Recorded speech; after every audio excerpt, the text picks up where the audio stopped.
বস্তু অসীম আর বক্রতা কেন্দ্রের মাঝে অবস্থিত। আর সেকেন্ড প্রশ্নটা লেখ, কোথায় বস্তু রাখলে রৈখিক বিবর্ধন একের থেকে ছোট হবে? রৈখিক বিবর্ধন একের থেকে ছোট হবে।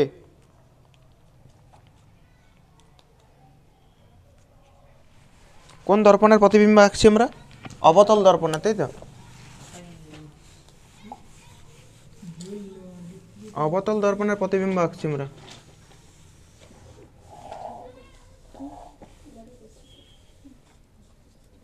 অবতল দর্পণে কোন দিকে আলো পড়ে, উপর দিকে না ভিতরের দিকে?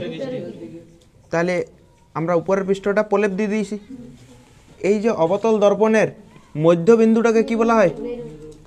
আর এইটা তো একটা কোনো গোলকের অংশ, সেই গোলকের কেন্দ্রকে কি বলা হয়? বক্রতা কেন্দ্র। আর এই যে মেরু আর বক্রতা কেন্দ্রকে যদি যোগ করে দিই তাহলে হয় প্রধান অক্ষ, তাই তো? আমরা বক্রতা কেন্দ্রটা একটু দূর দিকে নিই, ঠিক আছে, ছবিটার সুবিধার জন্য।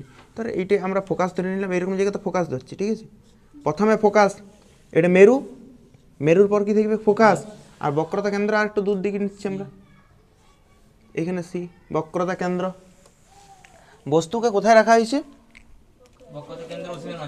এটা বক্রতা কেন্দ্র, আর এইদিকে গেলে অসীম। তাহলে বক্রতা কেন্দ্র আর ওইদিকে গেলে অসীম, তাহলে তার মাঝে রাখবো, মানে এরকম জায়গাতে রাখছি। এটা হচ্ছে বস্তু। বস্তুর মাথা কোন দিকে থাকে সবসময়? বস্তুর মাথা সবসময় উপর দিকে, ঠিক আছে। এবারে দেখ, আমরা দুটো আলোক রশ্মি নিয়ে কাজ করি। একটা আলোক রশ্মি কেমন পাঠাবো আমরা? একটা সমান্তরাল পাঠাবো। কোথা থেকে পাঠাবো? বস্তুর মাথা থেকে সমান্তরাল পাঠাবো। বস্তুর মাথা থেকে সমান্তরাল পাঠালাম। সমান্তরাল পাঠালে কোন দিক দিয়ে যায়?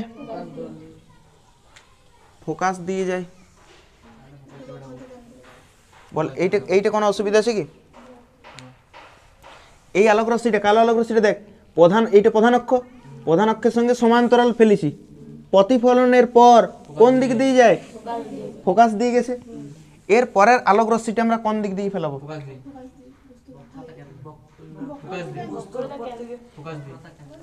বক্রতা কেন্দ্র দিয়েও ফেলতে পারি আমরা, হয়ে যাবে। বস্তুর মাথা থেকে বক্রতা কেন্দ্র হয়ে যদি আলোটা ফেলি, যে পথ বরাবর পড়বে সেই পথেই ফিরে যায়। এবারে আমরা যেগুলো আগের ছবিগুলো লিখেছিলাম যে বক্রতা কেন্দ্র থেকে আলো উপর দিকে ফেলাচ্ছিল, এখানে শুধু নিচ দিকে পড়েছে। দর্পণে তো পড়েছে, দেখ কোথা থেকে ফেলি আলোক রশ্মি, কোথা থেকে ফেলি? বস্তুর মাথা থেকে। বস্তুর মাথা থেকে কোনখানে হয়ে ফেললাম? বক্রতা কেন্দ্র হয়ে কোথায় পড়লো? দর্পণে পড়লো। তার মানে বক্রতা কেন্দ্র থেকেই তো দর্পণে পড়লো। তার মানে আলোর রশ্মি যে পথে আসিছিল আবার সেই পথেই ঘুরে যাবে। তাহলে আলোক রশ্মি দেখ, এইদিকে দেখ, আলোক রশ্মির মাথা থেকে কোথায় হয়ে এসছে? বক্রতা কেন্দ্র হয়ে। বক্রতা কেন্দ্র হয়ে কোথায় পড়েছে? দর্পণে। তাহলে যে পথে আসিছিল আবার সেই পথেই ঘুরে যাবে। তার মানে কোন জায়গাটা মিলেছে দেখ, দুটো আলোক রশ্মি, ব্লু আলোক রশ্মি আর কালো আলোক রশ্মি কোথায় মিলেছে? ফোকাস আর বক্রতা কেন্দ্রের মাঝে। যেখানটায় মিলে সেইখানটাতে আমরা কি করি? বস্তুর এদিকে দেখ, এরকম তীর চিহ্নটা দিতে পারি, এরকম তীর চিহ্নটা। আর এই যে এইখান থেকে কত দূর পর্যন্ত টানবো? প্রধান অক্ষ পর্যন্ত টানতে পারি। এইটা কি বটে, বস্তু না প্রতিবিম্ব? প্রতিবিম্ব, তাই তো। আর এইটা হচ্ছে কি করলাম দেখ, বস্তুর একটা আলোক রশ্মি পাঠাইছে সমান্তরাল, সেটা ফোকাস দিয়ে গেছে। আর একটাকে কি পাঠাইছি? বক্রতা কেন্দ্র হয়ে পাঠাইছি, যে পথ বরাবর এসেছিল সেই পথেই ঘুরে যাবে। তার মানে হ্যাঁ, তখনও মিলবে কিরকম জায়গাতে, ঠিক আছে। এটা কোনো অসুবিধা আছে কি? এইটা ছবিটা লেখার পর লিখবি প্রতিবিম্বের আকার। প্রতিবিম্বের আঁকবি তো আঁকিলে তাড়াতাড়ি যদি পারিস, তাহলে ঘরে প্রতিবিম্বের আকার। তারপরে লিখব প্রতিবিম্বের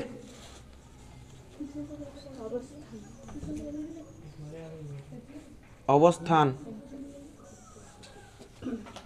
প্রতিবিম্বের প্রকৃতি,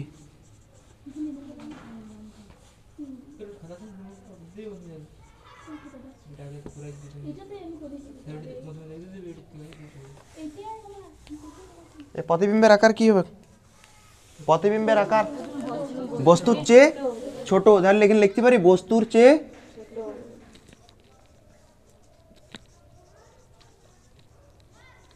এইটা বস্তু আর এইটা হচ্ছে প্রতিবিম্ব। প্রতিবিম্ব ছোট বস্তুর থেকে।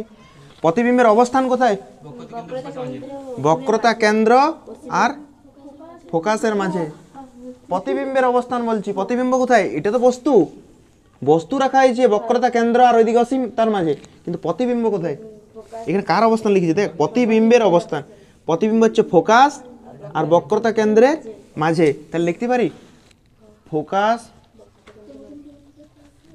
ও বক্রতা কেন্দ্রের মাঝে। প্রতিবিম্বের প্রকৃতি, প্রতিবিম্বের মাথা উপর দিকে না নিচ দিকে? নিচ দিকে। তাহলে সদ আর অবশীর্ষ বলতে পারি সদ ও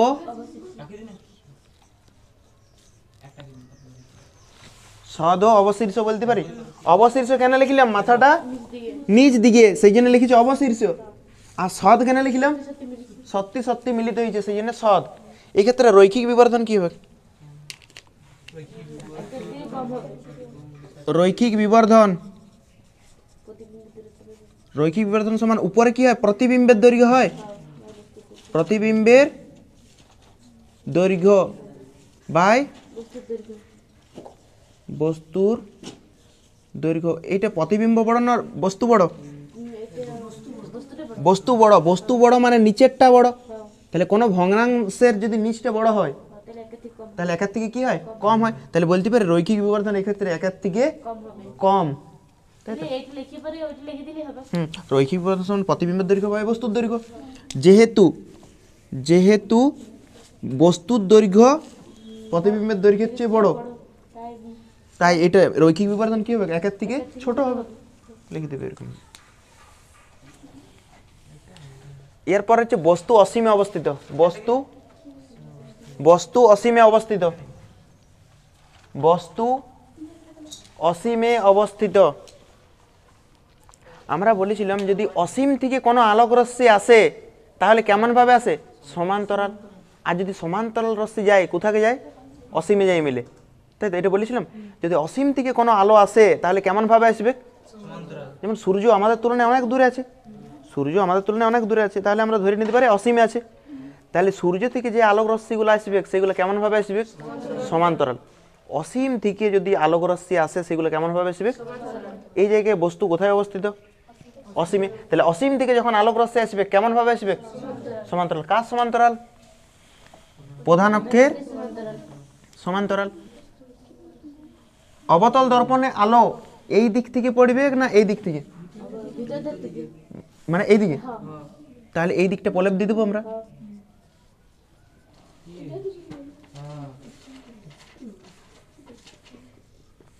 এই যে অবতল দর্পণের এই মধ্যবিন্দুকে কি বলা হয়?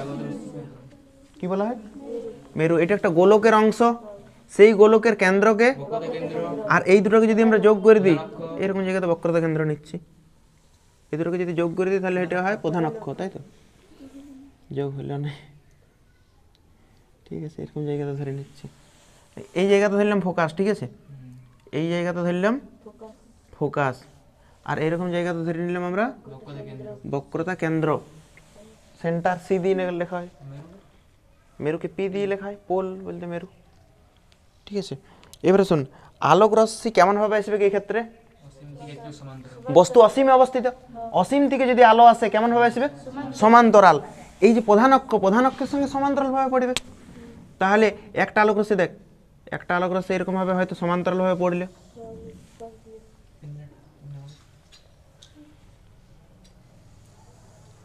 এই আলোক রশ্মিটা দেখ সমান্তরাল বটে প্রধান অক্ষের সঙ্গে। প্রধান অক্ষের সঙ্গে সমান্তরাল আলোক রশ্মি পড়ার পর কোন পথ দিয়ে যায়? ফোকাস দিয়ে যায়, তাই তো? আমি আরেকটা আলাদা কালারে লিখছি, ঠিক আছে? এই আলোক রশ্মিটা দেখ, এটাও প্রধান অক্ষের সঙ্গে সমান্তরাল, প্রধান অক্ষের সঙ্গে সমান্তরাল রশ্মি। এটাও পড়ার পর কোন পথ দিয়ে যাবে? ফোকাস দিয়ে যাবে, মানে কোথায় মিলছে? ফোকাসে মিলছে। তার মানে প্রতিবিম্ব কোথায় হবে? ফোকাসে, একদম বিন্দু হবে। দেখ বস্তু অনেক বড়, অসীমে আছে মানে কি সমান্তরালভাবে আসছে, মানে বস্তু অনেক বড়। তো বস্তু কোথার থেকে? অসীমে আছে, তাহলে বস্তু অনেক বড়, কিন্তু প্রতিবিম্ব তার তুলনায় দেখ একদম বিন্দু, মানে বলতে পারি প্রতিবিম্ব বস্তুর তুলনায় অনেক ছোট। প্রতিবিম্বটা বস্তুর তুলনায় অনেক ছোট। প্রতিবিম্বের অবস্থান কোথায়? প্রথমে লিখি প্রতিবিম্বের আকার, বিন্দু। হ্যাঁ, এটা এটা এই বিন্দুটাই প্রতিবিম্ব, এইখানেই তো মিলছে, যে জায়গাটা মিলিত হয়। তাহলে ঠিক আছে, তাহলে এরকম জায়গায় করলাম। এটা দেখ, এটা বুঝতে পারছিস কিনা? এটা অনেকবার আমরা করেছি মুখ্য প্রকাশে, যে সমান্তরাল ভাবে পড়ার পর কোন পথ দিয়ে যায়? ফোকাস দিয়ে। আবার দেখি কালো আলোক রশ্মিটার ক্ষেত্রে সমান্তরাল ভাবে পড়ার পর কোথায় যায়? কোন দিকে যায়? যে জায়গাটাতে মিললে সেই জায়গাতেই তো প্রতিবিম্ব হবে। তাহলে প্রতিবিম্বের আকার, না না, প্রতিবিম্বের আকার, প্রতিবিম্বের আকার কি হবে? বস্তুর থেকে অনেক ছোট, বস্তুর থেকে অনেক ছোট। দেখ বস্তু অসীমে অবস্থিত, তার তুলনায় তো এইটা বিন্দু একদম ছোট, তাহলে বস্তুর চেয়ে অনেক ছোট। প্রতিবিম্বের আকার বলছি, প্রতিবিম্বের অবস্থান, সরি প্রতিবিম্বের অবস্থান, প্রতিবিম্বের অবস্থান, প্রতিবিম্ব কোথায় হয়েছে? ফোকাসে, তাহলে প্রতিবিম্বের অবস্থান ফোকাসে। পরেরটা হচ্ছে প্রতিবিম্বের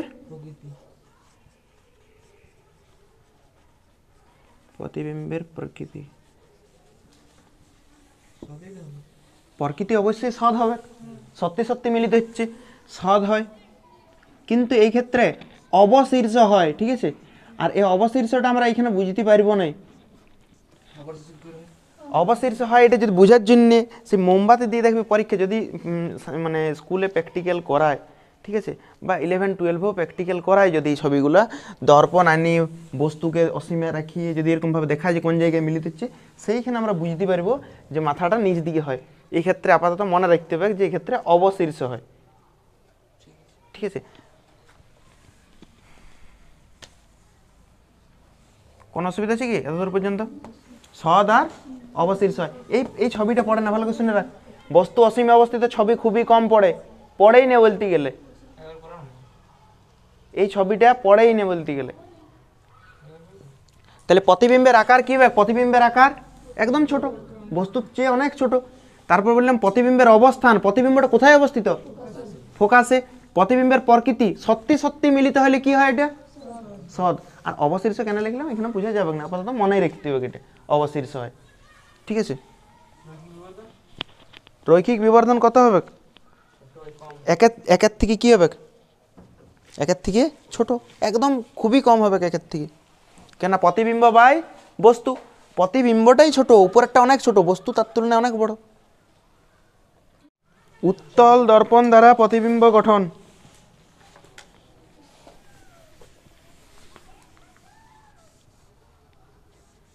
উত্তল দর্পণ দ্বারা একটাই প্রতিবিম্ব গঠন হবে, ঠিক আছে। উত্তল দর্পণ মানে এরকম ভাবে আঁকবো আমরা,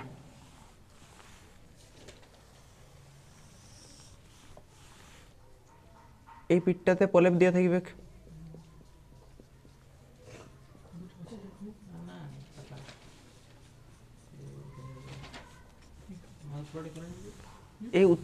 এই দর্পণের মধ্যবিন্দুকে কি বলা হয়?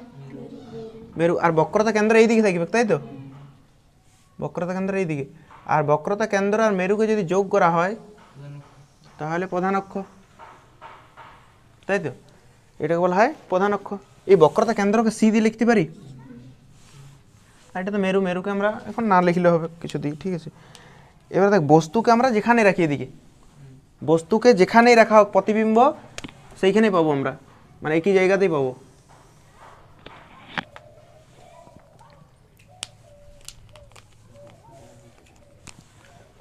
এরকম জায়গায় ধরো বস্তু রাখলাম আমরা, এটা হচ্ছে বস্তু।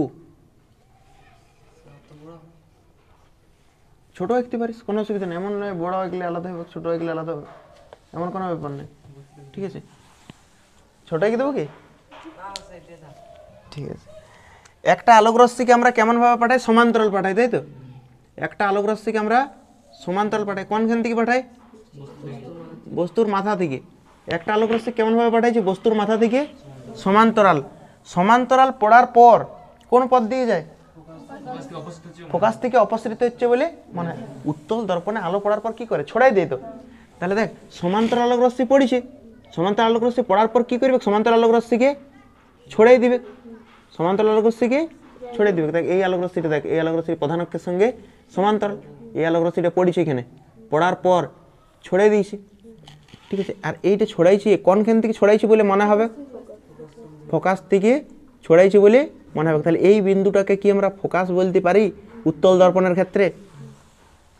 উত্তল দর্পণের মুখ্য ফোকাসে পড়েছিলাম সমান্তরাল আলোক রশ্মি প্রতিফলনের পর প্রধান অক্ষের উপর যে নির্দিষ্ট বিন্দু থেকে অপসৃত হচ্ছে বলে মনে হয়, এই যে বিন্দুটা থেকে অপসৃত হচ্ছে সেই বিন্দুটা কি বলা হয়? মুখ্য ফোকাস বলা হয়। এইবারে পরের যে আলোক রশ্মিটা আমরা পাঠাবো, ঠিক আছে, পরের আলোক রশ্মিটা দেখ আমরা এই দিক থেকে পাঠাতে পারবো কি? কেন? এদিকে প্রলেপ দিয়ে আছে, তাহলে এই দিক থেকে আলো তো পড়বে না কোনোভাবে। তাই আলো কোথা থেকে ফেলা দেবে? আমরা বস্তুর মাথা থেকে। বস্তুর মাথা থেকে কোন দিকে টার্গেট করে ফেলবো? আমরা বক্রতা কেন্দ্রের দিকে টার্গেট করে ফেলবো, ঠিক আছে। তার মানে এমনভাবে ফেলবো মানে বক্রতা কেন্দ্রগামী হবে। আলোক রশ্মিটা কোথায় হবে? বক্রতা কেন্দ্রগামী, ঠিক আছে। তাহলে বক্রতা কেন্দ্রগামী বলতে দেখ, দেখ বস্তু বক্রতা কেন্দ্রগামী হয়েছে। এবারে এই দিকটা কেন ডট ডট দিয়ে গেলাম? মনে হচ্ছে এই দিক থেকে আলোক রশ্মি এই দর্পণে পড়ার পর আবার এই পথেই ঘুরে যাবে। কেন ঘুরে যাবে? উত্তল দর্পণের ক্ষেত্রে আমরা বলেছিলাম বক্রতা কেন্দ্রগামী আলো প্রতিফলনের পর সেই পথেই ঘুরে যায়। অবতলের ক্ষেত্রে সত্যি সত্যি বক্রতা কেন্দ্র থেকেই যাবে, কিন্তু উত্তল দর্পণে ওই রশ্মির গতিপথটা দেখ একবার, দেখ রশ্মির গতিপথের কাছে একবার খুলে দেখ।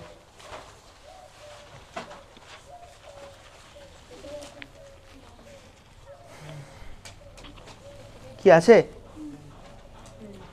ভালো করে দেখ উত্তল দর্পণের কাছে। উত্তল দর্পণের কাছে লেখা আছে দেখ বক্রতা কেন্দ্রগামী আলো উত্তল দর্পণে প্রতিফলনের পর সেই পথ দিয়ে ঘুরে যায়। পাইছিস? উত্তল দর্পণের ক্ষেত্রে এই আলোটা দেখ, সবুজ আলোটার দিকে দেখ রাজ, এই সবুজ আলোটাকে দেখ ভালো করে। এই আলোটা কোন দিকে টার্গেট করে যাচ্ছে? এখান থেকে বক্রতা কেন্দ্রের দিকে টার্গেট করে যাচ্ছে। তাহলে বলতে পারি বক্রতা কেন্দ্রগামী আলো বা বক্রতা কেন্দ্র অভিমুখী আলো। তাহলে বক্রতা কেন্দ্রের অভিমুখী আলো কোন দর্পণে পড়েছে? উত্তল দর্পণে পড়ার পর এই পথ দিয়ে ঘুরে যাবে। সেই জন্য আমার মনে হচ্ছে বলে এই লাইনটাও কি করেছি আমরা ডট ডট দিয়ে গেছি। যে জায়গাটাতে মিলিত হয়েছে, দেখ এই জায়গাটাতে মিলিত হয়েছে, মিলিত হয়েছে তো, সেই জায়গাটাতে আমরা কি করব? বস্তুর মাথা আঁকব, প্রতিবিম্বের মাথা আঁকব, ঠিক আছে। আর এখান থেকে প্রধান অক্ষ পর্যন্ত টেনে দেবো। কোনটা বস্তু? এইটা বস্তু। প্রতিবিম্ব কোনটা? তাহলে প্রতিবিম্বের আকার বস্তুর চেয়ে, লিখতে পারি প্রতিবিম্বের আকার বস্তুর চেয়ে, এইটা প্রতিবিম্ব আর এইটা বস্তু, তাহলে প্রতিবিম্বের আকার বস্তুর চেয়ে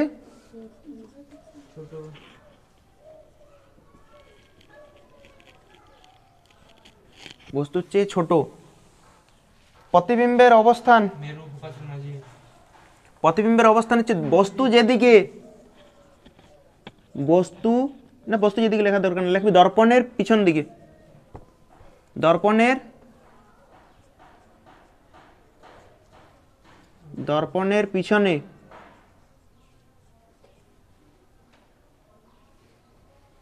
পিছনে, আরো ভালোভাবে যদি লিখতে চাই দর্পণের পিছনে মেরু আর ফোকাসের মধ্যে লিখে দিবি দর্পণের পিছনে, ঠিক আছে। প্রতিবিম্বের প্রকৃতি, প্রতিবিম্বের মাথা দেখ, প্রতিবিম্বের মাথা উপর দিকে, বস্তুর মাথাও, তাহলে সমশীর্ষ বলবো না অবশীর্ষ? সমশীর্ষ। সত্যি সত্যি হয়েছে না মনে হচ্ছে? ডট ডট লাইনে। তাহলে অসদ ও সমশীর্ষ। অসদ কেন লিখলাম বুঝতে পারলে? মনে হচ্ছে বলে, ডটেড লাইন আছে, তাহলে মনে হচ্ছে বলে লিখলাম আমরা অসৎ, আর যদি সত্যি সত্যি হতো তাহলে সৎ। আর এখানে সমশীর্ষ কেন লিখলাম, দেখ বস্তুর মাথা উপর দিকে, প্রতিবিম্বের মাথাও, সেই জন্য সম শীর্ষ, শীর্ষ একই দিকে, সেই জন্য সম লিখেছি। উত্তল দর্পণে বস্তুকে যেখানে রাখা হোক, এখানে হোক, এখানে হোক, এখানে যেখানেই রাখা হোক বস্তুকে, প্রতিবিম্ব সবসময় কেমন হবে? ছোট হবে। ছোট হয়, অসৎ হয়, আর ছোট, অসৎ আর সমশীর্ষ। উত্তল দর্পণে সব সময় বস্তুর চেয়ে কি হবে? ছোট, অসৎ আর সমশীর্ষ হবে সব সময়। হ্যাঁ, দর্পণের পিছনে অবশ্যই সব সময় বস্তুর চেয়ে কি হবে? ছোট হবে, অসৎ হবে আর সমশীর্ষ হবে। উত্তল দর্পণে সব সময় ছোট, অসৎ, সমশীর্ষ হবে। একটাই ছবি আছে। উত্তল দর্পণের ক্ষেত্রে বস্তু এখানে রাখা হোক, এখানে, এখানে, এখানে, যেখানে রাখা হোক, সবসময় বস্তুর থেকে কেমন হবে? প্রতিবিম্ব ছোট হবে, অসৎ হবে, সমশীর্ষ হবে। এই ধর্মটার জন্যে গাড়ির যে ভিউ ফাইন্ডার ব্যবহার করা হয় না, সামনে যে আয়নাটা, সেই আয়নাটা কোন দর্পণ ব্যবহার করা হয়? উত্তল দর্পণ। কেন উত্তল দর্পণ ব্যবহার করা হয়? দেখ, উত্তল দর্পণে বস্তু যেখানে রাখা হোক, প্রতিবিম্বটা কেমন হবে? ছোট হবে, অসৎ হবে আর সমশীর্ষ হবে। ঠিক আছে, এই ধর্মটাকে কাজে লাগাই পরে ভিউ ফাইন্ডারে, ওই যে গাড়ির যে আয়না সামনে থাকে না, স্কুটারে হোক বা লরিতে হোক, বাসে হোক, পাশে যে আয়নাগুলো ব্যবহার করা হয়, সেই কোন আয়না ব্যবহার করা হয়? উত্তল দর্পণ ব্যবহার করা হয়। কেন উত্তল দর্পণকে ব্যবহার করা হয়? বস্তুর থেকে প্রতিবিম্বটা কেমন হয়? তাহলে যদি বস্তুর থেকে প্রতিবিম্বগুলো ছোট হয়, পেছনে যে বাস লরিগুলো আসবে, বড় বড় বাস লরিগুলো, সেগুলোর প্রতিবিম্বটা কেমন হবে? তাহলে ওই ছোট আয়নাটার মধ্যে ধরাই যাবে। সেই জন্যে গাড়ির ভিউ ফাইন্ডার কোন দর্পণ ব্যবহার করা হয়? উত্তল দর্পণ। কেন ব্যবহার করে বুঝতে পারছিস? কেননা পিছনে যে বাস লরিগুলো আসছে, সেগুলো তো অনেক বড়, সেগুলোর বস্তু ওর যে ছবিটা তৈরি হবে, সেই ছবিটা কেমন করে? ছোট করে। আর সমশীর্ষ থাকে না অবশীর্ষ থাকে? পেছনে যে বাস লরিটা যদি সোজা আসে, গাড়িতে সোজাই দেখায়, তো উল্টা দেখায় কি? তাহলে সমশীর্ষ হয়। নাহলে চাকাটা উপর দিকে হবে, লোকটা পেছন দিকে চালাচ্ছে, এরকম হবে। এরকম হয় না তো, সমশীর্ষ হয়। ঠিক আছে, আর এইটাতে সুবিধা কি হয়? যে গাড়িটি চালাবে তাকে পিছনে বারবার ঘুরে দেখতে হবে কি? কেন পিছনের জিনিসগুলো তো আয়নাতে দেখতে পেয়ে যাচ্ছ সামনেই, তাহলে গাড়ি চালককে বারবার পিছনে ঘুরিয়ে দেখতে হবে না? তাহলে পেছন থেকে কোনো বাস বা লরি এসে ধাক্কাও মারতে পারবে না, ও দেখতে পাবে আয়নাতে। তাহলে আমরা বলতে পারি এইটার জন্যে দুর্ঘটনা এড়াই যায়, ড্রাইভারের এতটা দুর্ঘটনা হয় না যে কোনো গাড়ি চালকের ক্ষেত্রে। সেই জন্যে ভিউ ফাইন্ডার হিসেবে কোন দর্পণ ব্যবহার করা হয়? তাহলে উত্তল দর্পণে প্রতিবিম্ব কেমন হয়? বস্তুর চেয়ে ছোট, অসৎ, সমশীর্ষ হয়। ঠিক আছে, আর সেকেন্ড শুন, উত্তল দর্পণের দৃষ্টি ক্ষেত্রটা অনেক বড় হয়। দৃষ্টি ক্ষেত্রটা অনেক বড় হয়, মানে অনেকটা জায়গা, পিছনের অনেকটা জায়গাকে ওই ছোট আয়নাটাগুলোর মধ্যে ধরাই দেয়। একটু ভালো করে লক্ষ্য করবি, যখন যদি বাস কি বলে, যদি গাড়ি চালাস, তো আয়নাটার দিকে একটু তাকাবি, পিছনে যে গাড়ির আয়নাটাতে কি করছে, পিছনের সব পুরো অংশটাকে ওইটুকু জায়গার মধ্যে ধরে দিচ্ছে। কোন দর্পণের দৃষ্টিক্ষেত্র বড়? শর্টে দেই, কোন দর্পণের দৃষ্টিক্ষেত্র বড় বা সর্বাধিক? উত্তল দর্পণের দৃষ্টিক্ষেত্র সবচেয়ে বড়। ঠিক আছে, উত্তল দর্পণে প্রতিবিম্ব কেমন হয়? সর্বদাই বস্তুর চেয়ে ছোট, অসৎ আর সমশীর্ষ। ঠিক আছে, রিয়ার ভিউ মিরর হিসেবে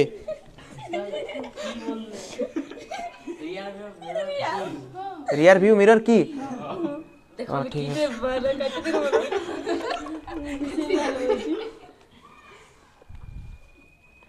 রিয়ার ভিউ মিরর কি লিখেছিস? রিয়ার ভিউ মিরর, দেখ যেমন ক্যামেরাতে থাকে না, ফ্রন্ট ক্যামেরা, রিয়ার ক্যামেরা থাকে না, তাহলে রিয়ার বলতে কি? দেখ, রিয়ার ভিউ মিরর, তাই তো? রিয়ার ভিউ মিরর, যেমন ফ্রন্ট ক্যামেরা থাকে, ক্যামেরাটাকে, পেছনের ক্যামেরাটাকে কি বলা হয়? রিয়ার ক্যামেরা বলা হয় না? তাহলে এখানে দেখ লেখা আছে, সাউন্ড আসতে রে, রিয়ার ভিউ মিরর, রিয়ার বলতে পিছনে। ঠিক আছে, রিয়ার বলতে কি বোঝাচ্ছে এখানে? পিছনে। ওই যে ফ্রন্ট ক্যামেরা, রিয়ার ক্যামেরা লেখা থাকে, পিছনে। ভিউ বলতে দেখা, আর মিরর বলতে আয়না বা দর্পণ, তাই তো? তাহলে পিছনে দেখার আয়না বা পিছনে দেখার দর্পণ, কোন দর্পণকে ব্যবহার করা হয়? উত্তল দর্পণকে। কেন ব্যবহার করা হয় আমরা বললাম, উত্তল দর্পণের প্রতিবিম্ব কেমন হয়? সর্বদাই ছোট হয়, সর্বদাই ছোট হয়। সমশীর্ষ না অবশীর্ষ? আর অসদ না সদ? তাহলে প্রতিবিম্বটা কেমন? ছোট, সমশীর্ষ আর অসদ হয়। সেই জন্যে রিয়ার ভিউ মিরর হিসাবে কোন দর্পণকে ব্যবহার করা হয়? উত্তল দর্পণকে ব্যবহার করা হয়। উত্তল দর্পণকে। তাহলে কোন দর্পণকে রিয়ার ভিউ মিরর বলে? ঠিক আছে, রিয়ার ভিউ মিরর কি লেখ? হ্যাঁ, রিয়ার ভিউ লেখ, রিয়ার ভিউ মিরর হিসেবে কোন দর্পণ ব্যবহার করা? রিয়ার ভিউ মিরর হিসেবে কোন দর্পণ ব্যবহার করা হয়? রিয়ার ভিউ মিরর হিসেবে কোন দর্পণ ব্যবহার করা হয়? যে কোনো বাসে বা লরিতে সাইডে যে আয়নাগুলো থাকে সেগুলো সব হচ্ছে rear view mirror. Rear view mirror হিসেবে উত্তল দর্পণ কেন ব্যবহার করা হয় লিখেছিস? লেখ, মোটরসাইকেল, মোটরসাইকেল, বাস, লরি,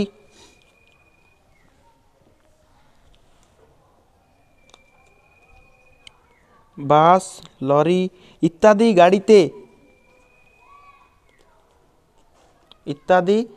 গাড়িতে রিয়ার ভিউ মিরর হিসাবে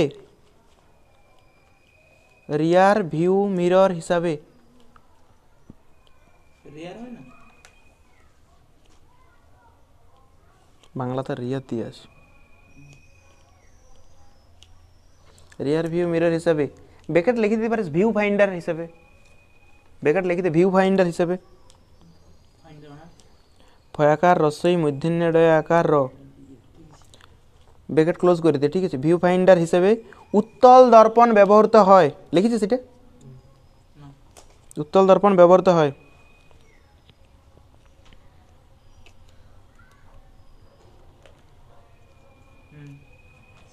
নিয়ে লেখ, উত্তল দর্পণ পূর্ণচ্ছেদী কারণ উত্তল দর্পণ তার সামনে থাকা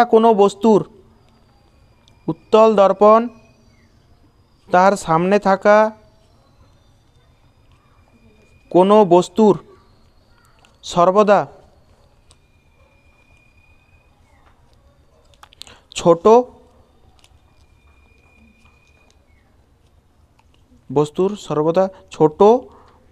সমশীর্ষ ও অসৎ প্রতিবিম্ব গঠন করে।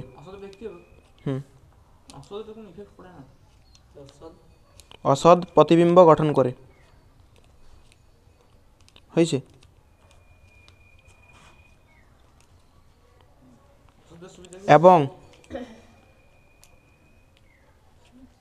এবং উত্তল দর্পণের দৃষ্টিক্ষেত্র সর্বাধিক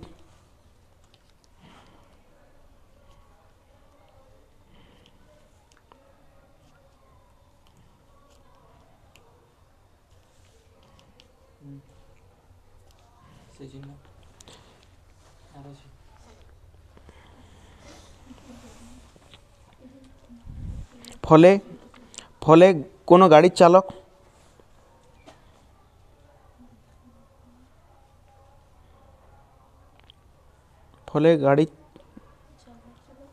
চালক তার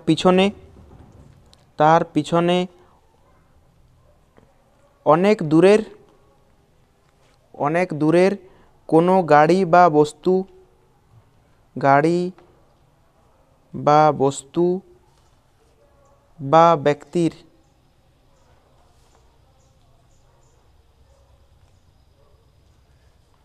ছোট ও অসৎ প্রতিবিম্ব উত্তল দর্পণে দেখতে পান। ছোট ও অসৎ প্রতিবিম্ব দেখতে পান।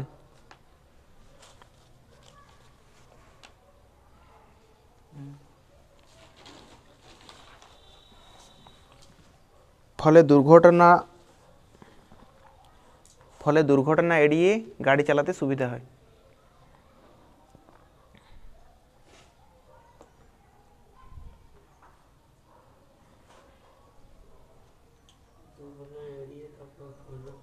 দুর্ঘটনা এড়িয়ে গাড়ি চালাতে সুবিধা হয়।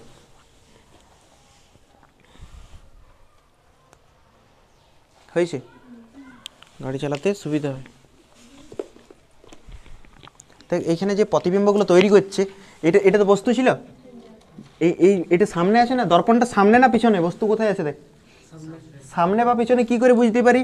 যে দিক থেকে আলো পড়ে সেই দিকটা সামনের দিক বলা হয়, তাহলে এই দিকটা সামনের দিক বলবো। আর প্রলেপ কোন দিকে দেওয়া থাকে? পিছনের দিকে, যে কোনো আয়নারে। তাহলে এই দিকে প্রলেপ দিয়েছে, তাহলে এইটা পিছনের দিক, এই দিকটা সামনের দিক। উত্তল দর্পণ কি করে? তার সামনে থাকা যে কোনো বস্তুর প্রতিবিম্বটা কেমন করছে? ছোট, সৎ না অসৎ? অসৎ। অসৎ প্রতিবিম্ব গঠন করে, আর সমশীর্ষ প্রতিবিম্ব গঠন করে। ইয়ার দৃষ্টিক্ষেত্রটা অনেক বড়, এটাও আমরা দেখলাম। দৃষ্টিক্ষেত্র অনেকটা জায়গা দখল করছে, তাই তো? সেই জন্য কী হয়, যে কোনো গাড়ির যে চালক, সে পিছনে থাকা যে কোনো, পিছনে যত গাড়ি থাকুক, বস্তু থাকুক, যে কোনো মানুষ থাকুক, তার প্রতিবিম্বটা কেমন দেখতে পায়? ছোট দেখতে পায়, ঠিক আছে? তাহলে ও পেছনের দিকে আর তাকাতে হয় না। সে গাড়ি চালাতে চালাতে বুঝতে পারে আয়নাটাতে যে পিছনে কোনো গাড়ি এসছে কিনা, তাহলে ও দুর্ঘটনা এড়াই পরে চালাতে পারে গাড়ি, তাই তো? এই জন্য ভিউ ফাইন্ডার হিসেবে কোন দর্পণ ব্যবহার করা হয়? উত্তল দর্পণ। বা রিয়ার ভিউ মিরর হিসেবে কোন দর্পণ ব্যবহার করা হয়? রিয়ার ভিউ মিরর কেন বলছি বুঝতে পারছিস তো? পিছনে দেখার না, পিছনের যে বস্তুগুলো সেগুলো দেখতে সুবিধা হচ্ছে। এবার দেখ, পিছনে কেন বলছি? দর্পণের সামনে কিন্তু ব্যক্তিটার পিছনে হচ্ছে না। আয়নাটা তো এরকম জায়গাতে থাকবে, তাহলে আমি যদি চালাই, ধর এরকম জায়গাতে আয়নাটা আছে, দর্পণের সামনে কিন্তু আমার পিছনে হচ্ছে, সেই জন্য এটা হয়েছে।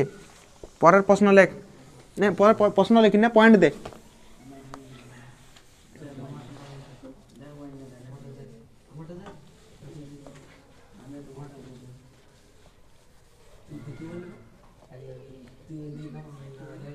পরে একটা পয়েন্ট দিয়েছিস।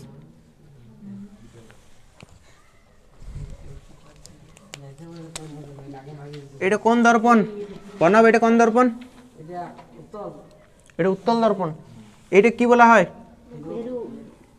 এইটা তো একটা গোলকের অংশ, সেই গোলকের কেন্দ্রকে কি বলা হয়? বক্রতা কেন্দ্র। এইটা মেরু আর এটা বক্রতা কেন্দ্র, এইটা সংযোজক সরল রেখাকে কি বলা হয়? প্রধান অক্ষ। এইবার যদি আমি আলোক রশ্মি সমান্তরাল ভ্যালি প্রধান অক্ষের সঙ্গে সমান্তরাল পড়ার পর কোন পথ দিয়ে যায়? ছড়াই দেই তো। উত্তল দর্পণ কি করে? আবার যদি আরেকটা আলোক রশ্মি আমি এরকম ভাবে ফেলি, সেটাকেও কি করবে? ছড়াই দিবে তো। আরো যদি আলোক রশ্মি ফেলি, সেটাকেও কি করবে? তার মানে উত্তল দর্পণ আলোকে কি করে? ছড়াই দিই। সেই জন্য শুনে রাখ, স্ট্রিট ল্যাম্পে কোন দর্পণ ব্যবহার করা হবে? কেন উত্তল দর্পণ ব্যবহার করা হয়? স্ট্রিট ল্যাম্পে প্রধান অক্ষের সঙ্গে সমান্তরাল আলোক রশ্মিকে কি করে? ছড়াই দিই। এবার ধর স্ট্রিট ল্যাম্পে যদি টর্চের মতন লাগানো থাকে লাইট, তাহলে টর্চে কতটুকু লাইট পড়ে? এইটুকু জায়গার মধ্যে পড়ে। স্ট্রিট ল্যাম্পে আমাদের ওই উদ্দেশ্য থাকে কি, পুরো রাস্তাটাকে, পুরো জায়গা জুড়ে দেখতে হবে তোমাকে। স্ট্রিট ল্যাম্প হচ্ছে রাস্তার বাতি। রাস্তার বাতিগুলো যদি টর্চের মতো শুধু একটু জায়গাতে পড়তে নিচ্ছে, তাহলে আমি এইটুকু জায়গা জুড়ে দেখতে পেতাম। কিন্তু এখানে স্ট্রিট ল্যাম্প রাস্তার বাতিগুলো কী করতে হবে? আলোটাকে চারিদিকে ছড়িয়ে দিতে হবে। হ্যাঁ, এইগুলো তো ঠিক আছে। তাহলে কী করতে হবে? আলোটাকে চারিদিকে ছড়িয়ে দিতে হবে। আর না হলে স্ট্রিট ল্যাম্পে কেমন পড়বে? আলোটা সরু সরু পড়বে। আর আমাদের এইটুকু জায়গা দেখতে পাবো। আমাদের উদ্দেশ্য তো আর এইটুকু জায়গা দেখা উদ্দেশ্য নয়, পুরো যতটা বেশি দেখতে পাবো আমরা। তাহলে স্ট্রিট ল্যাম্পে কোন দর্পণ ব্যবহার করা হয়? উত্তল দর্পণ। যেখানেই আলো ছড়াইতে হবে, যে জায়গাতে আলোকে কী করতে হবে? ছড়াইতে হবে, সেই জায়গাতে কোন দর্পণ ব্যবহার করব?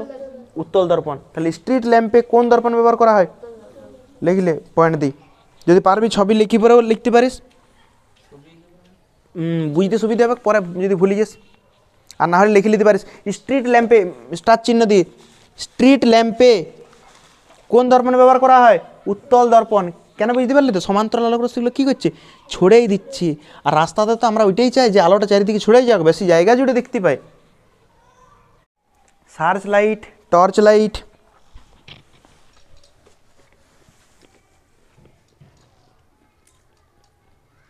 টর্চ, সার্চ লাইট,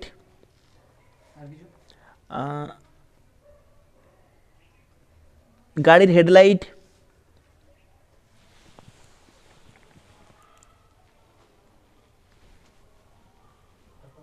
হয়েছে। নিয়ে পরে এইখানে ব্র্যাকেটে লিখে দে, যেখানে আলোকে অনেক দূর পাঠাতে হবে সেখানে অবতল দর্পণ। লেখ, যেখানে আলোকে অনেক দূর পাঠাতে হবে সেখানে অবতল দর্পণ। উত্তল দর্পণ কোথায় ব্যবহার করব? যেখানে আলোকে কি করতে হবে? ছড়াইতে হবে। দেখ সমান টর্চ সার্চ লাইট আর গাড়ির হেডলাইটে, তারপর ব্র্যাকেট লিখতে বললাম যেখানে আলোকে অনেক দূর পাঠাতে হবে, যেখানে আলোকে অনেক দূর পাঠাতে হবে সেখানে অবতল দর্পণ ব্যবহার করা হয়। রণজিৎ, উত্তল দর্পণ কোথায় ব্যবহার করব? মানে যেখানে ছড়াই দিবে। তো সমান্তরাল আলোক রশ্মি পড়ার পর কী করছে? এগুলো ছড়াই দিচ্ছি। যেখানে আলোকে ছড়াইতে হবে সেখানে উত্তল দর্পণ। আর অবতল কোথায় ব্যবহার করব? যেখানে আলোকে দূরে পাঠাতে হবে। এটা আমরা ছবির মাধ্যমে বুঝবো।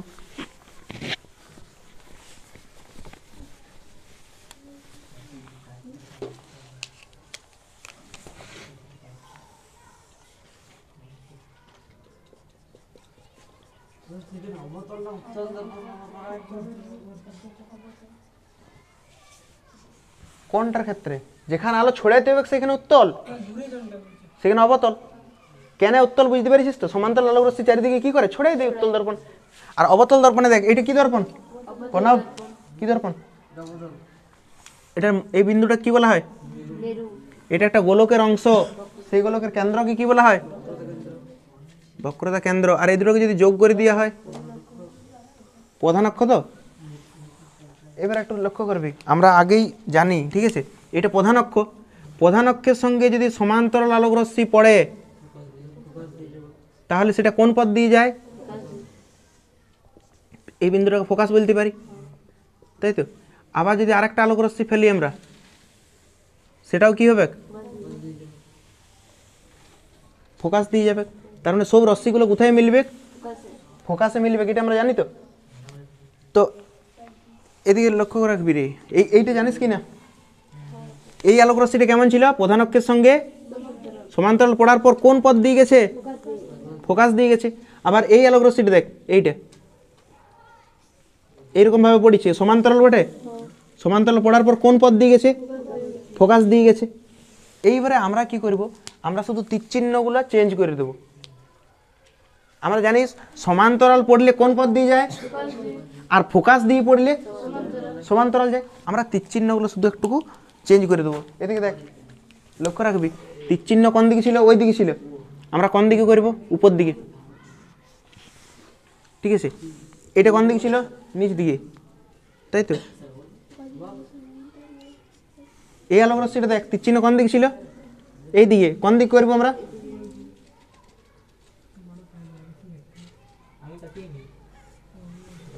ঠিক আছে। এই আলোক রশ্মিটা দেখ, তীরচিহ্ন কোন দিকে ছিল? এই দিকে। কোন দিক করবো আমরা? এইখানে পড়ার, আর এইটা এইটা কোন দিক করবো? এটা উপর দিকে ছিল, এটাও।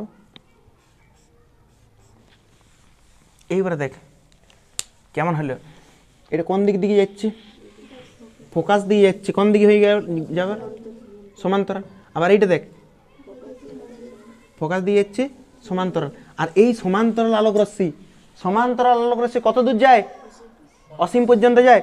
অসীম থেকে যখন আসে তখন কিভাবে আসে? সমান্তরাল হিসাবে। আর সমান্তরাল হিসাবে যদি যায় কোথায় মিলবে? অসীমে মিলবে কিনা? তাহলে এই ক্ষেত্রে আলোটাকে কোথায় রাখা হয় জানিস? আলোটাকে এখানে ফোকাস রাখা হয়। আলোটাকে কোথায় রাখা হয়? ফোকাসে রাখা হয়। কি এইটা বুঝতে পারিস কি না পারিস নি? আগেরটা যেমন ছিল না, আগেরটা ছিল কি সমান্তরাল পড়ছিল, কোন দিক দিয়ে যাচ্ছিল? ফোকাস দিয়ে। সমান্তরাল পড়ার পর ফোকাস দিয়ে যাচ্ছিল। এখন উল্টাভাবে পাঠাইছি আমরা, ফোকাস দিয়ে পাঠাইছি, কোন দিকে যাবে?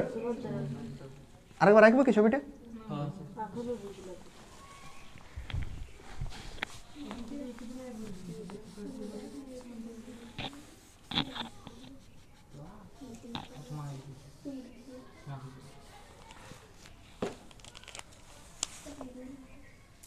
দেখ, এটা অবতল দর্পণ, এটাতে কোনো অসুবিধা নেই তো। এটা অবতল দর্পণ। আমি এই বিন্দুটাকে ফোকাস ধরে নিলাম, ঠিক আছে। এই বিন্দুটা কি ধরলাম? ফোকাস। দেখবি এটা হচ্ছে ফোকাস, ঠিক আছে। এইবারে আলোক রশ্মিটাকে আমরা কিভাবে পাঠাচ্ছি দেখ। আলোক রশ্মি যদি সমান্তরাল পাঠায় তাহলে কোন পথ দিয়ে যায়? ফোকাস দিয়ে যায়। সমান্তরাল পাঠালে ফোকাস দিয়ে যায়।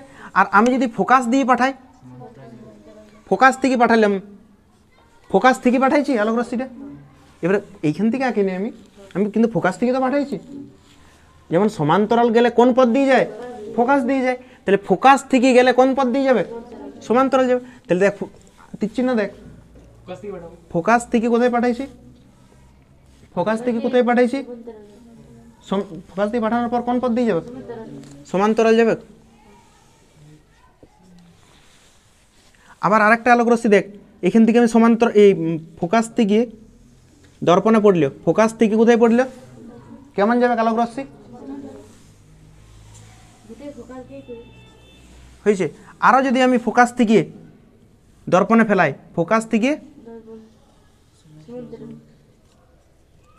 সমান্তরাল যাবে। এখান থেকে আমি আরেকটা ফেলাচ্ছি, কোন পথ দিয়ে যাবে? তাহলে এই যে আলোক রশ্মি ফোকাস থেকে পড়লে কোন পথ দিয়ে যাচ্ছে? সমান্তরাল। আমরা জানি সমান্তরাল আলোক রশ্মি কোথাকে যায়? অসীমকে, মানে অনেক দূর পর্যন্ত দেখা যাবে। এখানে হেডলাইটের ক্ষেত্রে বা টর্চ লাইটের ক্ষেত্রে কি করা হয় জানিস? লাইটটাকে কোথায় রাখা হয়? এইখানটাতে রাখা হয়। লাইটটাকে কোন জায়গায় রাখা হয়? এই লাইটটাকে এইখানে রাখা হয়, ঠিক আছে? এরকম জায়গাতে লাইটটাকে রাখা হয়, ঠিক আছে? এরকমভাবে লাইটটাকে রাখা হয়। ধুতরা ফুল হয়ে গেল মনে হচ্ছে ফিলামেন্টটা, ঠিক আছে? আমি ফিলামেন্টটা করছি শুধু, নাহলে ধুতরা ফুলেই লাগছে, ঠিক আছে? দেখ এখানে ফিলামেন্টটাকে রাখা হয়। গাড়ির ফিলামেন্টটা কোথায় রাখা হয়? মানে যে কোনো টর্চ লাইটের ক্ষেত্রে লাইটটাকে রাখা হয় ফোকাসে। তাহলে এইখান থেকে যে আলোক রশ্মিগুলো পড়বে, দেখ এইখান থেকে যে আলোক রশ্মিগুলো পড়বে কোন দর্পণে পড়বে? অবতল দর্পণে। আর আমরা জানি ফোকাস থেকে যদি কোনো আলোক রশ্মি যায় তাহলে সেটা কেমনভাবে যায়? সমান্তরাল পড়লে ফোকাস দিয়ে, আর যদি ফোকাস থেকে পড়ে তাহলে সমান্তরাল। আর সমান্তরাল যাচ্ছে মানে কত দূর পর্যন্ত যাবে? অসীম পর্যন্ত যাবে। তাহলে এটা অনেক দূর দেখা যাবে। সেই জন্যে গাড়ির হেডলাইটে কোন দর্পণ ব্যবহার করা হয়? অবতল দর্পণ, ঠিক আছে? কিন্তু যখন আমরা 12-এ পড়ব তখন অবতল পড়ব নাই, তখন এখানে পড়ব অধিবৃত্তীয় দর্পণ। এমনকি ছায়ার বইটা তো দেখলাম লেখা আছে অধিবৃত্তীয় দর্পণ ব্যবহার করা হয়। কি দর্পণ ব্যবহার করা হয়? অধিবৃত্তীয়। অবতল দর্পণের একটা স্পেশাল ভাগ আছে, ওইটা অধিবৃত্তীয় দর্পণ, ঠিক আছে? কিন্তু আমাদের এখানে যদি শুধু এরকম প্রশ্ন আসে যে কোন দর্পণ ব্যবহার করা হয়, অবতল লিখলেই নাম্বার পাবি। কিন্তু যদি অপশানে এরকম অবতল না দেওয়া থাকে, অধিবৃত্তীয় দেওয়া থাকে, তাহলে আগেই টার্গেট করবো আমরা অধিবৃত্তীয়কে। অধিবৃত্তীয়কে যদি অপশানে দেওয়া থাকে উত্তল, অবতল, সমতল, অধিবৃত্তীয়, তাহলে কোনটাকে আমরা টার্গেট করব? অধিবৃত্তীয়। কিন্তু যদি অধিবৃত্তীয় না দেওয়া থাকে তখন আমরা কি? অবতল। আমরা আপাতত অবতলটাই মনে রাখি, ঠিক আছে? তাহলে গাড়ির হেডলাইটে কোন দর্পণে ব্যবহার করা হয়? প্রশ্ন পড়বে কেন ব্যবহার করা হয়, কি লিখবি? দেখ এই ক্ষেত্রে গাড়ির লাইটটিকে কোথায় রাখা হয়? বাল্বটিকে কোথায় রাখা হয়? ফোকাসে। এই ফোকাস থেকে যে আলোগুলো পড়বে কোন দর্পণে পড়বে? অবতল দর্পণে। পড়ার পর কেমন যায়? আর আমরা জানি সমান্তরাল যাচ্ছে মানে কত দূর পর্যন্ত যাবে? অসীম পর্যন্ত যাবে, মানে অনেক দূর পর্যন্ত দেখা যাবে। তাহলে রাত্রিবেলায় যদি কেউ গাড়ি নিয়ে যায়, ঠিক আছে, তাহলে আলোটা অনেক দূর পর্যন্ত রাস্তাতে দেখাবে, তাহলে গাড়ি চালাতে সুবিধা হবে। টর্চ লাইট, সেই দেখবি পুলিশরা দেখবি কালো মতন টর্চ নিয়ে ঘুরে না, অনেক দূর পর্যন্ত আলো যায়, অনেক দূর আলো যায় না এটাতে? বা টর্চের ক্ষেত্রে আলোটা অনেক দূর যায়। তাহলে যেখানে আলোটাকে অনেক দূর পাঠাইতে হবে কোন দর্পণে ব্যবহার করব? এই ক্ষেত্রে লাইটটিকে কোথায় রাখা হয়? ফোকাসে রাখা হয়। বাল্বটিকে ফোকাসে রাখা হয়। তাহলে এই বাল্ব থেকে যে আলোক রশ্মিগুলো নির্গত হবে, সে আলোক রশ্মিগুলো কোথায় পড়বে? অবতল দর্পণে। অবতল দর্পণে পড়ার পর কেমনভাবে যাবে? সমান্তরাল।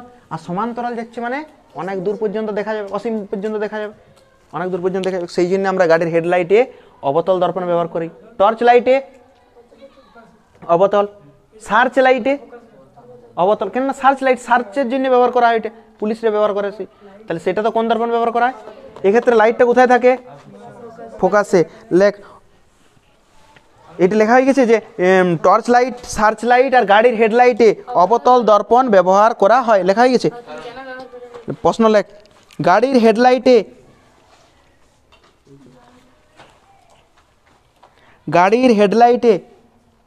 অবতল দর্পণ ব্যবহার করা হয় কেন?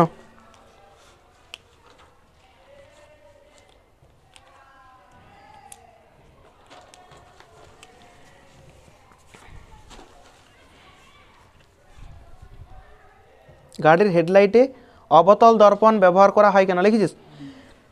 লেখ কারণ।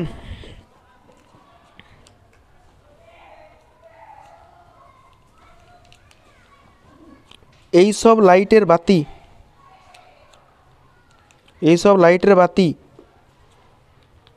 অবতল দর্পণের ফোকাসে রাখা হয়। এইসব লাইটের বাতি অবতল দর্পণের ফোকাসে রাখা হয়।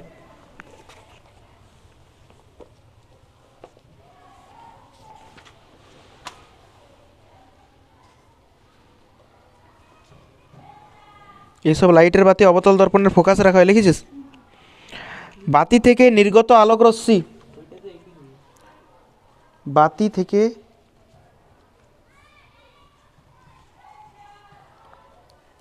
থেকে নির্গত আলোক রশ্মি অবতল দর্পণে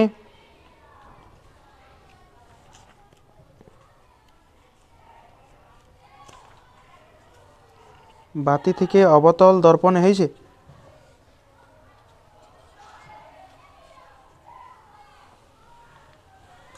কত হইল রে?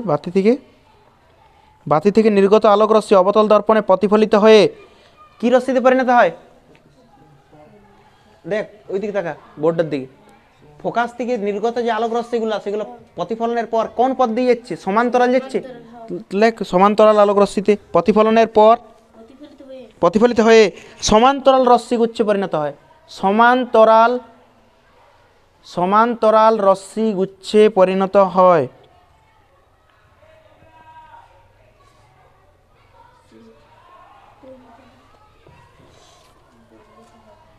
হয়েছে?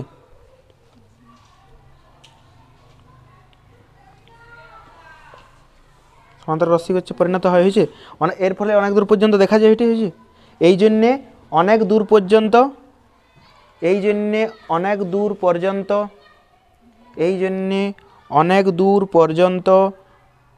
দেখা যায়।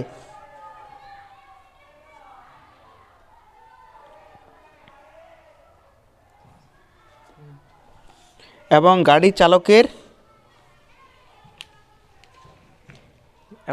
চালকের খুব সুবিধা হয়।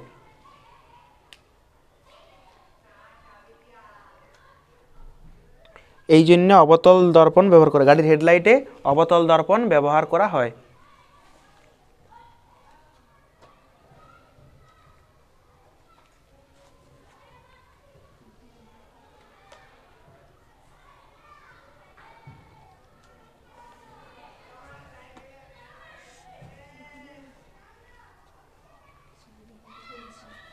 প্রণব, স্ট্রিট ল্যাম্পে কোন বাতি ব্যবহার করা হয়?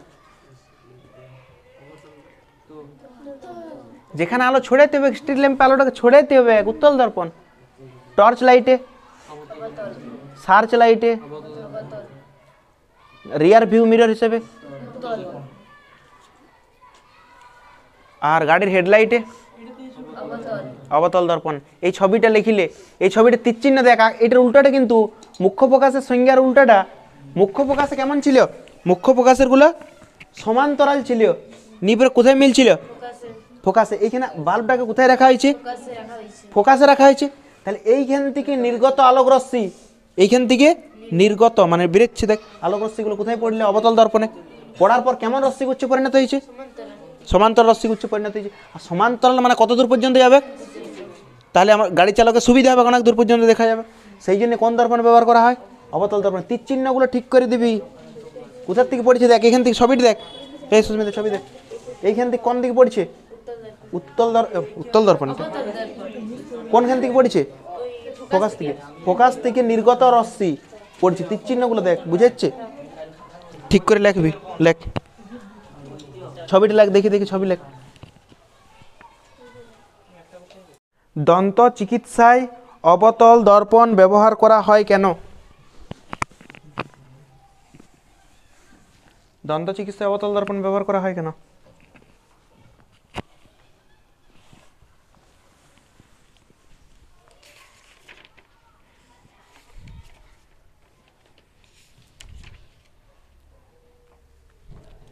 হয়েছে? এটারে অর দিয়ে একটা লিখিলে প্রশ্ন সেমই অ্যান্সার হবে। দাড়ি কামাবার সময়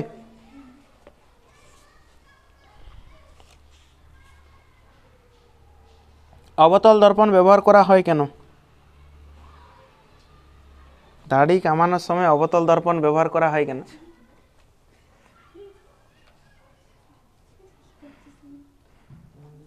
দাড়ি কামাবার সময় অবতল দর্পণ ব্যবহার করা হয় কেন?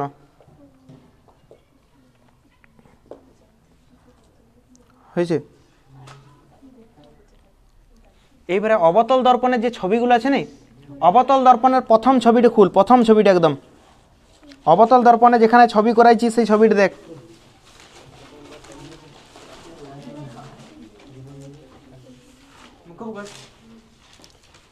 না, অবতল দর্পণের প্রথম ছবি অবতল দর্পণ দ্বারা প্রতিবিম্ব গঠন যেখানে আছে, অবতল দর্পণ দ্বারা প্রতিবিম্ব গঠন নীলেখা আছে বস্তু মেরু আর ফোকাসের মাঝে অবস্থিত। পাইছিস প্রথম ছবি?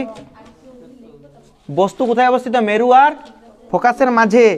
মেরু আর ফোকাসের মাঝে বস্তু রাখলে এই আস্তে আস্তে বস্তুকে কোথায় রাখা হয়েছে? প্রতিবিম্ব কেমন হয়েছে? বিবর্ধিত হয়েছে, বস্তুর চেয়ে বড় হয়েছে। তাহলে এটা কি বলবো? বিবর্ধিত। সদ হয়েছে না অসদ? সমশীর্ষ না অবশীর্ষ? সমশীর্ষ। তার মানে আমরা বলতে পারি যখন আমরা দাড়ি কামাবার সময় মুখটাকে কোথায় রাখবো? মেরু আর ফোকাসের মাঝে। যদি মুখটাকে সেরকম জায়গাতে রাখা হয় মেরু আর ফোকাসের মাঝে, তাহলে মুখটার প্রতিবিম্বটা কেমন হবে? বড় হবে। দেখ লেখা আছে বিবর্ধিত। সমশীর্ষ মানে মাথা যেদিকে সেই দিকে সমানে দেখাবে। আর কি আছে? অসদ। এরকম প্রতিবিম্ব তৈরি হবে। তাহলে মুখটা যদি বড় দেখায়, বিবর্ধিত দেখায়, দেখ বস্তুকে মেরু আর ফোকাসের মাঝে রাখলে প্রতিবিম্ব কেমন হয়? বিবর্ধিত হয়। তাহলে মুখটাকে যদি মেরু আর ফোকাসের মাঝে রাখা হয় তাহলে মুখটা কেমন হবে? বড় হবে, বিবর্ধিত হবে। তাহলে মুখটাকে ক্লিয়ারভাবে বোঝা যাবে, তাহলে দাড়ি কামাতে সুবিধা হবে। সেই জন্য দাড়ি কামাবার সময় কোথায় রাখা হয় বস্তুকে, মানে মুখটাকে কোথায় রাখা হয়? মেরু আর ফোকাসের মাঝে। ঠিক আছে। সেই রকম দন্ত চিকিৎসাতেও দন্তটাকে কোথায় রাখা হবে? দাঁতটাকে কোথায় রাখা হবে? মেরু আর ফোকাসের মাঝে। তাহলে প্রতিবিম্ব, দাঁতের প্রতিবিম্বটা কেমন হবে? বড় হবে, বিবর্ধিত হবে, সমশীর্ষ হবে, অসদ হবে। তার মানে ওই দাঁতটা, ছোট দাঁতটার যে ছোট ছোট অংশগুলো আছে সেগুলো বড় বড় দেখাবে। তাহলে যে দাঁতের ডাক্তার, ঠিক আছে, ও সুবিধা হবে, সুবিধা হবে কিনা? দাঁতটার কেমন প্রতিবিম্ব তৈরি হবে? বড়, বিবর্ধিত তৈরি হবে। তাহলে ছোট জায়গাটা আমার বড় করে দেখাবে। তাহলে অবতল দর্পণ ব্যবহার করলেই তো সুবিধা। উত্তল দর্পণ কি করে? বস্তুটাকে, এবার দাঁতের পরীক্ষা যদি উত্তল দর্পণ ব্যবহার করে তাহলে উত্তল দর্পণটাকে আরো ছোট করে দিবে, দাঁতটাকে আরো ছোট করে দিবে। তাহলে দাঁতের ডাক্তার খুঁজেই পাবে না আরো কিছু। তাহলে কোন দর্পণ ব্যবহার করব? অবতল দর্পণ ব্যবহার করব। কেন অবতল দর্পণ ব্যবহার করব? বস্তুকে কোথায় রাখা হয়? মেরু আর ফোকাসের মাঝে। তাহলে প্রতিবিম্বটা কেমন হয়? বিবর্ধিত, সমশীর্ষ। বিবর্ধিত আর সমশীর্ষ। নাহলে দাঁতটা তো উল্টা দিকে দেখাবে, বা মুখটা, দাড়ি কাটতে গেছিস মুখটা উল্টা দিকে বুঝাবে, ঘুরে গেছে মনে হবে। তাহলে এখানে কোথায় বিবর্ধিত হয় আর সমশীর্ষ হয়। সেই জন্য বস্তুকে কোথায় রাখা হয়? মেরু আর ফোকাসের। তাহলে প্রতিবিম্বটা বড় হয়, তাহলে দেখতে সুবিধা হয়। দাঁতের ক্ষেত্রেও সুবিধা হয়, দাড়ি কামাবার সময়ও সুবিধা হয়, বিউটি পার্লারেও সুবিধা হয়। কোন দর্পণ ব্যবহার করা হয় বিউটি পার্লারেও? সেম অবতল দর্পণ। ঠিক আছে। কেন ব্যবহার করা হয় বুঝতে পেরেছিস? লেখ এবারে লেখ। অবতল দর্পণে, অবতল দর্পণে মেরু ও ফোকাসের মধ্যে কোনো বস্তু রাখলে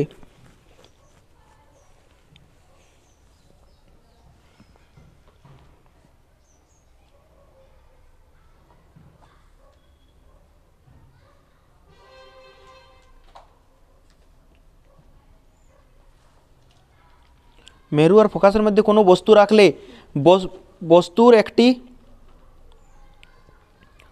অসদ, সমশীর্ষ, বস্তুর একটি অসদ, সমশীর্ষ ও বিবর্ধিত প্রতিবিম্ব পাওয়া যায়। বস্তুর একটি অসদ, সমশীর্ষ ও বিবর্ধিত প্রতিবিম্ব পাওয়া যায়।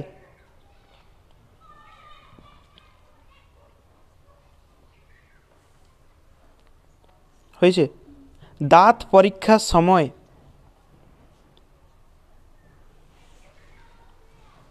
এই দর্পণ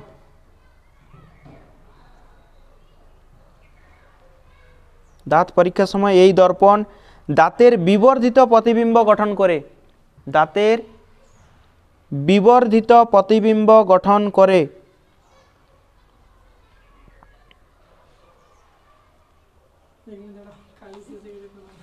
বিবর্ধিত প্রতিবিম্ব গঠন করে। ফলে দাঁতের বিভিন্ন